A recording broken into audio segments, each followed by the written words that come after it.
Hello, it's Shereen. I'm back again on day number 7, and I've called this What If They, Black People, Just Don't Want to Talk?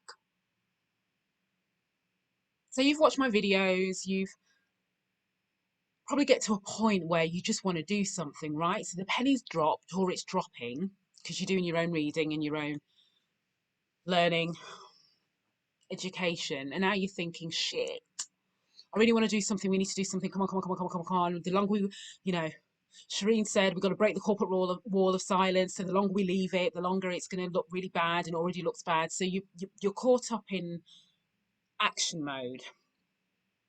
So it might be that when you think you've kind of got everything laid out, that you reach out to your black employee, black colleague, friend, whoever, and you're waiting, right? Because you've paid attention to what I'm saying, so you're waiting, thinking, right, okay, I'm ready, and then they just don't want to talk. That is the reality. Not everybody is going to be as free and open as I've been. And also,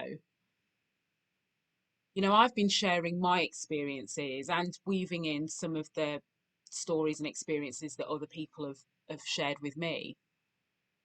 But every single experience your black employees, friends, colleagues, whoever will have lived out in their years is going to be unique and individual to them. And also, it means everybody does things on their own time. So, what you have to be careful of is in your need to kind of act and do something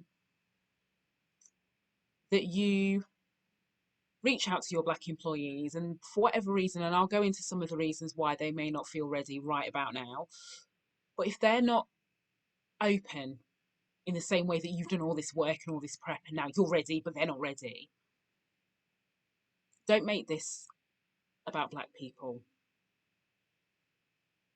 because you have to understand that we are trying to unravel years of complexity in this area. So just because you're ready doesn't mean that we will be. Like, listen, 17 years it took me, really, to take the proverbial muzzle off my face and say all the things that I really, really, oh my God, I have so wanted to say and I've not said. 17 years. So some people might be, they're ready. Like, talk to me. I am ready to talk to you and I'm ready to tell you like it really is. And some people just aren't. You have to remember it's a trust thing, because don't forget, we still haven't, it's not like overnight we've magically created psychologically safe environments in our businesses. It's not like you can move from a culture that maybe doesn't allow people to really speak up to overnight because that you've watched a few videos, like that culture is now magically changed. No, no, no, no. So this is about trust. It's about safety. But I'll be completely honest, like right now, as white people in leadership teams, as non-black people in leadership teams or leadership roles or anything kind of connected, it's on you now to show up. You've got to show consistency. You've got to show that this is not just an agenda item. You've got to show your employees that it's safe for them to share their experiences and speak out. So what this means is if they're not ready when you're ready, you just have to go again and again. But what you can't do is use that as an excuse to not tackle other parts of this. You can't use that as an excuse to do more reading. You can't use that as an excuse to think about how you're going to educate the rest of your workforce. I'll do a video on that another day. But it doesn't stop you from thinking, discussing, and talking about what you're going to do. Now, in some businesses where you have more than a handful of black employees, you know what? I guarantee you there'll be one or two who are quite happy to tell you what life is like, really like. They've just been like waiting for an opportunity. They're like, as soon as they come to me, I'm going to tell them everything. So, you'll get some information from them. The challenge is if you've only got one black employee in your business. because they will be feeling so exposed right now, because they're conscious that the second, like outside of work with all this stuff going on and, um, protesting, um, I'm not even getting into conversation about riots and destroying property, which I do not condone, by the way, just to be crystal clear. So I'm not getting distracted by that. But they're so conscious of that the second you start talking about that as a business, it's a little bit like, right, because remember when I grew up in school, I was the only black kid in my school until my sisters followed me. And then we had one black guy that came in, like maybe when I was in year 8 or 9 or something. So I was really conscious that any time there was any hint of a conversation about black people, that's when the teachers could actually bring themselves to say, pardon? Black, can we say black people or can we say coloured? Like, don't say coloured. Do not say coloured. No, no, no, no, no, no, no, no, no coloured, please. Black. So by the time you get over that, the second we were talking about anything, um, is everyone looked at me. So can you imagine? Any time anyone is talking about anything to do with black people, everyone's looking at you and you're like, don't breathe, don't, like, you're just like frozen and trying to engage.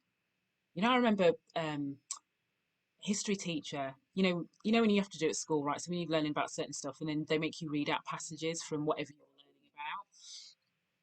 And my history teacher, we were doing, I can't even remember what the book was about. Clearly, Black history equals slavery.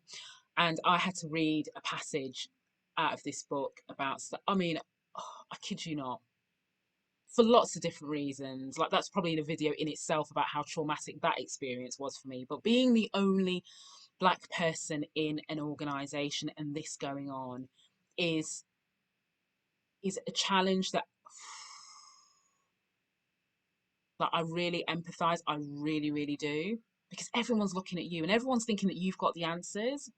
You can't, you listen, you must resist this knee jerk reaction to think that as black people, we have the answers. And I know you don't mean it because you're thinking, oh my God, I want to help. So it's coming from a place, I always say this, I get it's coming from a well-intentioned place because you're thinking like, I want to fix this, like I want to make it better, but we don't have the answers. And actually you can inadvertently be contributing to somebody's stress if they are the only black person, because that experience is going to have a very different lens than when you're in a business that's very multicultural and. So you've just got to be really careful and really thoughtful in how you approach it. Be really careful, really, really thoughtful. Listen, you only have to see, I don't know if anybody saw what happened with LinkedIn when they did the town hall thing. And they had, so this is a great example.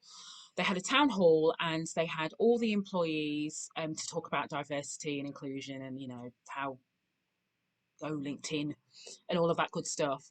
So you had employees coming up and going, right, I'm going to share about my experiences. Then they had an anonymous chat function, which is, for people to comment or whatever else it is.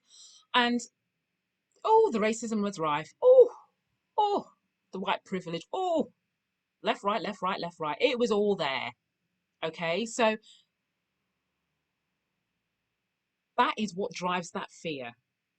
So as I said, just because we're talking about this now, it doesn't mean the fear has gone away. Just because you're ready to talk to us about it, doesn't mean that we are going to welcome you with open arms. There will be plenty that will, don't worry. It's not like you're not going to have anybody to talk to, but it doesn't stop you from doing the work and it shouldn't stop you from trying. But you have to prove this to us. You have to show that this is not an agenda item. You have to show that this is not a, but what happens when the storm is over, which some people have said to me, like, what happens when, Shereen, what's going to happen when we just move on to something else? Like, we shouldn't be moving on to something else. And then this is not a, like, one of those, not even a permanent, I'm not going to say it's a permanent agenda item, because those agenda items that's always on there so nobody pays any attention. Not that kind of agenda item. But this is not, this needs to be weaved into the very fabric of your business as usual, as above and beyond just finding things to do in the here and now. Because I can tell you, the second you give the impression that this has been moved to a different priority level because there's other more important things than hashtag Black Lives Matter, all of this stuff, it will be for nothing. It will all be for nothing. I promise you. Nobody might not say, I'll tell you, but there'll be other people that will tell you as well. But it will all be for nothing. So You have to really be thoughtful, and that's why I say be consistent, be deliberate, do your work. Like read, do a bit of reading. Like just pick one book. Read White Privilege. Read White Privilege by Robin DiAngelo. And there's another book by a lady called Ruth King, called, I think it's called Be Mindful of Race. Anyway, I'll do a separate post about that. Don't worry about remembering it. But you've got to keep trying, and you've got to be consistent. And listen, I will